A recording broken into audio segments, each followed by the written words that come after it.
You got all your equipment, Dad? Let's see. Sweatbands? Check. Anti-chafing nipple tape? Check, check, and check. Attention runners. On your mark, get set.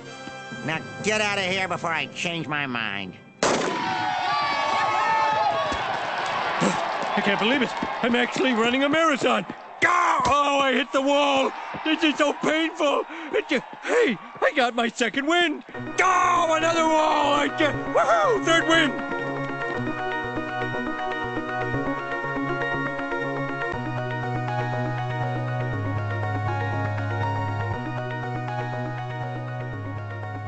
Hello, and welcome to Honto Eigo, Japan's only 99.9% English podcast. My name is Matt. I'm a Canadian living in Japan, and today's topic is running. Running. Now, what I'm going to talk about is running as a hobby. Jogging, running, same difference, right? Same thing in my eyes.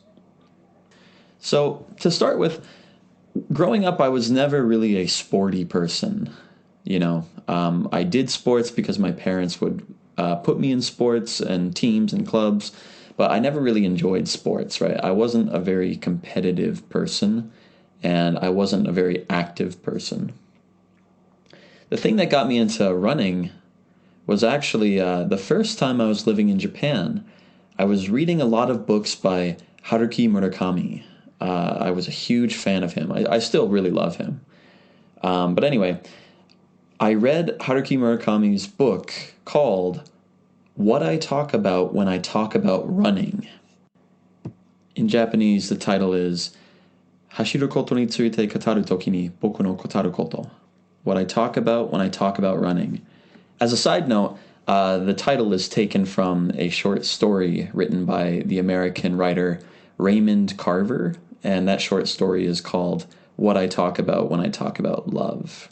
Murakami is a big fan of Carver, I hear. Anyway, back to running. I read Murakami's book where he talks about running as a hobby, this increasingly important hobby in his life and in his routine. And, I was such a big fan of his that anything he does, I want to try, really, to be honest. So I first began jogging, just lightly jogging, when I lived in Japan at Tsurumi Station, right near Kawasaki in Kanagawa. I would run for maybe 10 minutes, maybe, and it was so humid, so hot that I would just get drenched in sweat, and I would run down a hill, basically. I lived on top of a hill, so I would run down the hill and then run back up. And by the time I did that, I was done, right? I couldn't go any further. It wasn't until I returned to Canada that I began practicing and training when it came to running. So the first place that I trained at was at my grandmother's house. It's always a little bit embarrassing or intimidating to begin exercising for the first time. So my grandma's house felt like a safe place. She had a treadmill machine in her basement. So I'd be down there, I'd be listening to music, I'd be running on the treadmill, it's making the heavy sound, wow, wow, wow, wow, wow, right, every step that I'm taking. Meanwhile, my grandmother would be behind me checking her email on the computer, right? Back then, I could probably jog for about 10 minutes. Maybe 15 minutes maximum, right? That would be really pushing it for me. If I got to that point, I would feel really proud, right?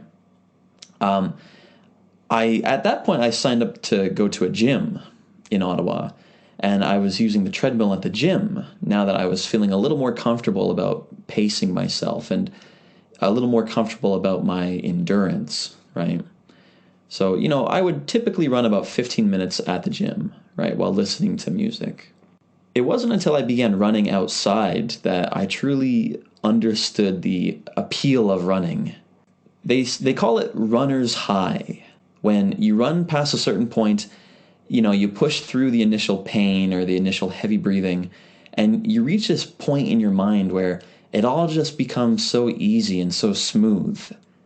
You become used to running in that session, and you just feel great. Time seems to move so quickly, and the kilometers just tick up faster and faster.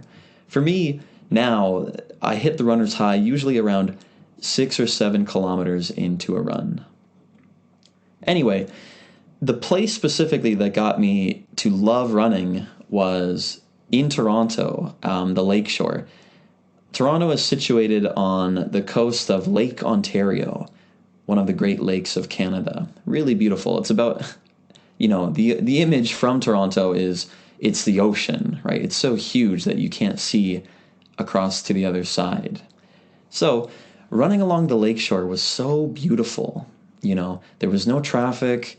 You would see people riding their bike or people exercising. It was just very pleasant. You had the smell of the lake and the water, the sound of the waves. It was so beautiful. Great place to run. So I really got into running at the lakeshore of Toronto. I began running every day, challenged myself to run every day, especially in warm weather. And gradually I would be running about 45 minutes was kind of the norm, right? In 45 minutes, you can run about, I'm going to say 7 kilometers or a little bit more than that, depending on your pace. So for me, one of the main benefits or one of the appeals of running is the very mathematical or very measurable way that you can improve yourself, right? You can run faster, you can run further each time, right? So I kept track of my running on an app that I still use. I believe it's called Runkeeper. It's a free app that I use, and it keeps track of the total kilometers that you've run in your whole running career, right? And it keeps track of each running session, how long it is, how far you run, the elevation that you run, the temperature, the time, even the map of your run. It's a really handy little app. So using the Runkeeper, I could kind of push myself to, my first big goal was hitting 10 kilometers in one run. Once I had done that, the next goal for me, which is quite a step up, was to run a half marathon. It was on the lakeshore that I ran my first half marathon. It took me a little over 2 hours, right? I remember at that day, I was feeling good when I was running, right? My legs were feeling strong. My breathing was feeling easy. And after about 10 kilometers, I was in that runner's high. And rather than turning around at the point that I usually turned around at, I just kept going straight. I just kept following the lakeshore deeper and deeper towards downtown Toronto. And I told myself, if I just keep going, if I can make it to that halfway point, that 11 kilometer mark, I can turn around, and by the time I run home, I'll have completed a half marathon. So I did that, and things were going smoothly, right? It was a nice warm day, but I was, of course, drenched in sweat. I was listening to a podcast that I loved, some funny podcast, I can't remember which. I had that to motivate me to keep my mind off of my legs. And boy, did I need it. My calves especially, right, were burning right around the 16 kilometer mark. My calves felt like they were on fire. If you don't know what a calf is, the plural is calves, the singular is calf. It's the back of the bottom of your leg. So between your knee, the back of your knee, and the back of your ankle, right, that meaty part. So my calves were burning. But one of the things that I had told myself was I'm not going to walk, right? I'm going to keep jogging or running no matter how slow I had to do it. Eventually, I did finish that half marathon, and I made it all the way home. I instantly went into the shower. It's like a hot shower, cold shower. I like to alternate to kind of get my muscles, the blood flowing in my legs, right? And I spent the next day pretty much massaging my legs. I really felt the muscle soreness the next day, especially, right? So that was my first half marathon. And from that point on, I kind of told myself, okay, what's the next logical step? A marathon, right? Even though that's double of this huge goal that I had finally accomplished after, let's say, a year of running every day or most days. Well, that was about 3 years ago that I did my first half marathon. To jump ahead in the story, I'll be honest, I never have finished a full marathon. I have done another half marathon, but every time I've tried to push past that 20-kilometer-ish mark, my left knee specifically kind of acts up and it hurts me, right? Now, when you first start running, of course, you'll probably feel a bit of pain on the tops of your feet, right? Or perhaps in your knees, depending on your age, or perhaps in your ankles, right? Depending on how and how often you use your leg muscles, right? So, to make a long story short, I never have finished a full marathon. I would still love to do it one day, but I know that it takes a lot of time and a lot of practice, right? You have to kind of progressively work your way up, and it's a big commitment.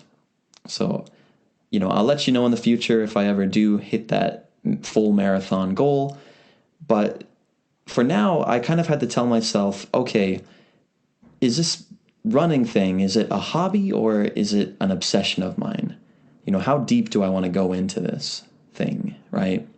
And for me at first, that was really hard, and I think a lot of people might feel this way when learning a language for the first time, right? Like, for example, studying English. You reach a certain point where you become quite proficient at what you're doing. In English, you can communicate with people pretty easily on many different topics. You can watch English TV shows and movies, perhaps, or listen to English podcasts or read English books even. But you might not get rid of that accent that you have, or you might not use the vocabulary that other people are using at that level. Running is the same way. Sure, it helps your breathing, it helps your heart feel stronger. It strengthens your legs. There's a lot of benefits to running, and I really love it. It's a great relaxing hobby for me. If my mind is feeling clouded, running is one of the best ways to clear that, right? But just like with English learning, I feel like with running, if you obsess too much about the very long-term goal, so for me, that very long-term goal is running a full marathon, maybe for an English learner, it's passing Aiken 1, or it's becoming quote-unquote fluent, or native level, whatever that means, right? I think it's important to kind of step back a bit and be proud of what you have done and what you can do, It's really cliche of me to say, but enjoying the journey rather than focusing on the destination only. So for me, at this point in time, I prefer to enjoy running, even if I'm not pushing myself further than I have gone before every time I run. Some days I like to just go on a short little easy run, Some days I just want to clear my head, or I just want to move my body, So my advice to anybody who wants to get into running, or my advice to anybody who is learning English, is to enjoy the process, That's kind of the whole point of, learning something or doing something for fun, right, as a hobby, rather than for work. So the last thing I would like to talk about when it comes to running is a couple more of the attractive points of running, right? For me, I think, at the beginning of this, I talked about the runner's high, and that is a really great feeling to chase. But what is it? Maybe you've heard of this English concept of the zone, entering the zone. I'm in the zone, or I was in the zone, right? Time flew by and I acted without thinking. I was in the zone. For me, running is very meditative. It's like meditating for a monk, You're doing this kind of simple, repetitive motion, right? One foot in front of the other, and you're not really thinking about much, Sometimes your mind is blank. Maybe you're listening to music, but maybe you're just listening to the beat of the music, right? And stepping to that beat, So your mind kind of enters this place. you have two options, I would say. Either you can completely zone out, as we say, which, really is entering the zone, right? You're going into the zone where you kind of act without thinking, right? That's one option.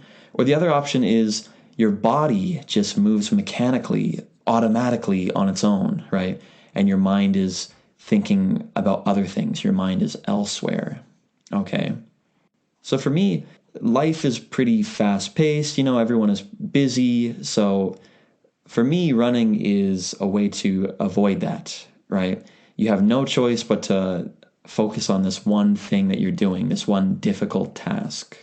Or else you have no choice but to move through that task automatically. So that's what I mean when I say it's very meditative. When I'm running, I'm definitely not thinking about my job or my work. I'm not thinking about money. I'm not thinking about stress. I'm not thinking about whatever, right? All I'm thinking is one foot in front of the other. Breathe in, breathe out, in through the nose, out through the mouth, right? Thinking about my body, thinking about how do my calves feel? How do my knees feel? How do my ankles feel? How do my shoulders feel, right? Getting in touch with your body in that way. So if you do feel stressed out from, everyday life, if you are interested in becoming healthier, running is pretty efficient, I think, right? And it's pretty cost effective. All you need is some shoes and something that you're willing to get sweaty in. Shorts and a t-shirt are fine, right? And all you need is a road, preferably a road without a lot of traffic on it. So yeah, you just get out there and move forward. Forget everything that's bothering you. And after 15 minutes, after 30 minutes, after maybe an hour, you get everything that you need. You get enough exercise for the day. You get that relaxation. You get that muscle development, that cardiovascular development, right, of your heart and your breathing with your lungs. Running, just like any other hobby that you might start, is not easy at the start, right? I'm not going to lie to you. Running is not an easy thing to start, but if you stick with it and make it a habit, it just becomes second nature, and every aspect of my life and of my mental health and of my physical health benefits from running. So that's all I'm going to say about running today. What do you think? Do you run? Do you do exercise? What do you do that puts you in the zone? What do you do to relax? I'm curious to know. If you want to tell me about that, or if you have any other topic that you'd like me to talk about next time, please get in contact with me on Hontoego's Instagram page or at our email, hontoego@gmail.com. Anyway, that's all for now. Thanks, and just like in running, keep putting one foot in front of the next. Bye now.